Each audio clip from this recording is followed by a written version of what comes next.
Juste avant que la vidéo commence, je me présente, je suis le trader du dimanche et si tu veux devenir autonome en bourse, tous les liens sont dans la description, donc pense à aller y faire un tour. Lorsque j'ai commencé à investir en bourse en 2009, je connaissais aucun broker. Tout était abstrait, je connaissais rien du tout et je me doutais pas du tout qu'il pouvait exister des brokers frauduleux. À vrai dire, j'étais en train de surfer sur internet, comme d'habitude, et mon regard il s'est fixé sur un encart publicitaire où on me promettait justement de gagner pas mal d'argent sans bouger de ma chaise. Si j'avais pas été prudent, j'aurais pu placer une partie de mes économies sur ce site, vers lequel on essayait de me rediriger à travers cette publicité. J'aurais probablement joué à l'apprenti trader pendant quelques jours, voire quelques semaines, et à un moment donné, en voulant récupérer mon capital, je me serais sûrement retrouvé devant un mur, sans réponse à mes mails ou à mes appels téléphoniques, ou que sais-je encore.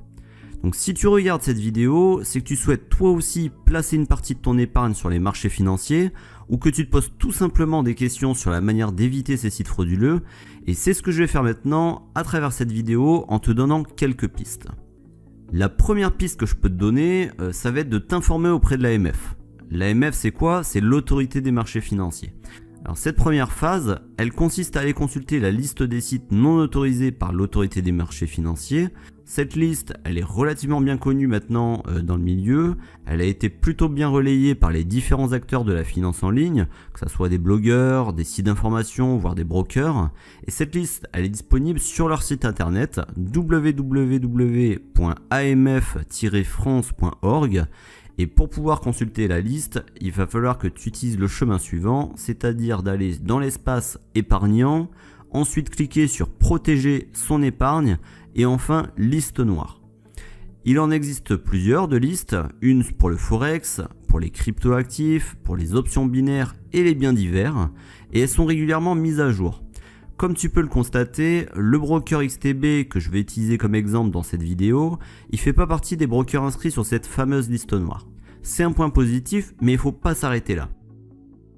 Le deuxième point que je vais aborder dans cette première étape, ça va être le service Épargne Info Service.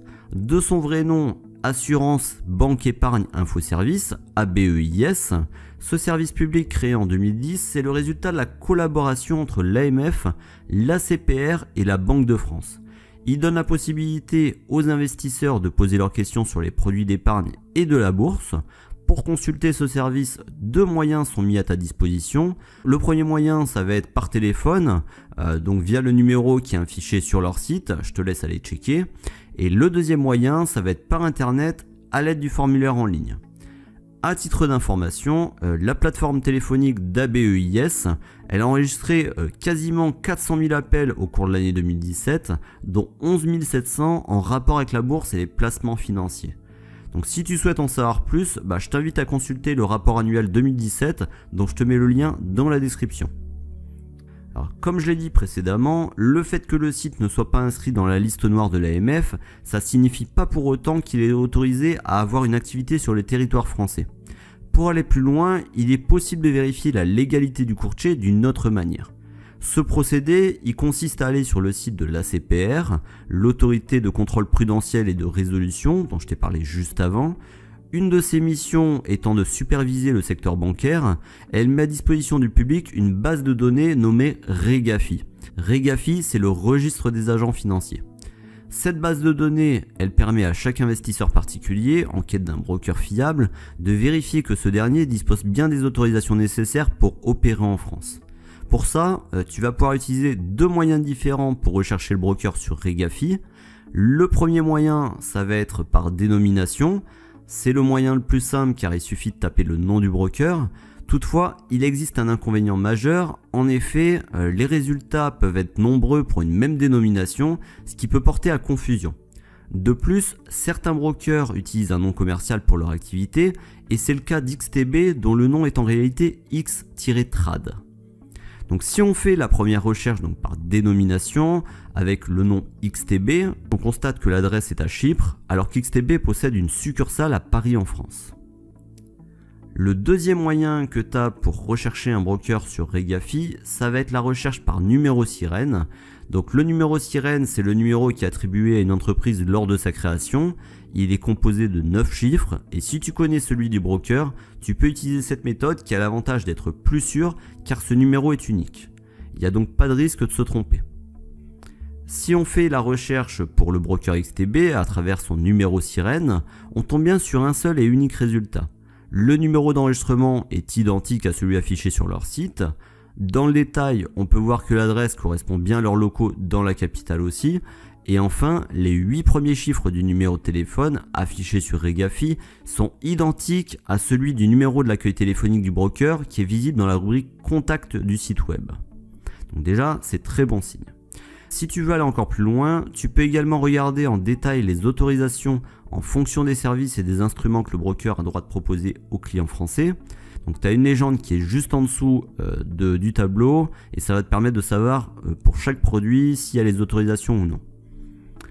La troisième et dernière étape pour vérifier qu'un broker est autorisé en France, ça va être le sens du détail.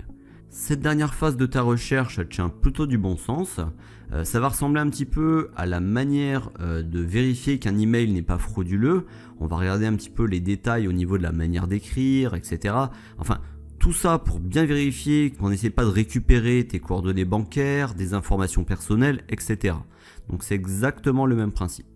Alors pour ça, je vais te donner une petite liste de questions que tu peux éventuellement te poser pour bien vérifier que tu es face à un broker fiable. Ces questions, ça va être par exemple de savoir si le site est en français ou est-ce qu'il existe une traduction.